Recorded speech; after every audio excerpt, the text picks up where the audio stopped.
يا جماعة أنا اكتشفت إن اللي ماسك حساب برشلونة الرسمي شكله واحد مدريدي. هو يا مدريدي يا برشلوني أهبل، والأقرب إنه واحد أهبل بصراحة، لأن اللي قاعد أشوفه من بوستات في حساب الرسمي يا جماعة، وبرويكم البوستات مستحيل تطلع من واحد برشلوني مسوي قيمة للنادي. لأن قبل فترة شفت فيديو كاتب لك الرافا ماجيك، يعني السحر رافينها. شوفوا الفيديو، ما شاء الله ما شاء الله على السحر. اقسم بالله يا جماعه ان هالفيديو كاتبين عنه سحر رافينا، ولين اليوم موجود في الحساب الرسمي. بالله عليك هذا الحساب مش حساب واحد قاعد يدور تفاعل. ادخلوا الكومنتات، شوفوا الكومنتات، شوفوا المسخره اللي في الكومنتات. بالله عليكم هذا حساب نادي رسمي. ما أعرف، راعي اللي ماسك الحساب يتمسخر يستهبل يدور تفاعل، انا مش فاهم.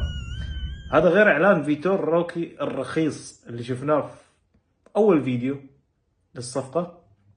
شوفوا الاعلان يا جماعه، شوفوا الاديت الرخيص. انتوا جايبين ارخص اديتور في السوق عشان يعلن لكم عن صفقه؟ ليش؟ شو هالاعلان الرخيص يا جماعه؟ والله شيء جدا سيء. اعترف اعترف اعترف يا راعي الحساب، مدريدي شكلك.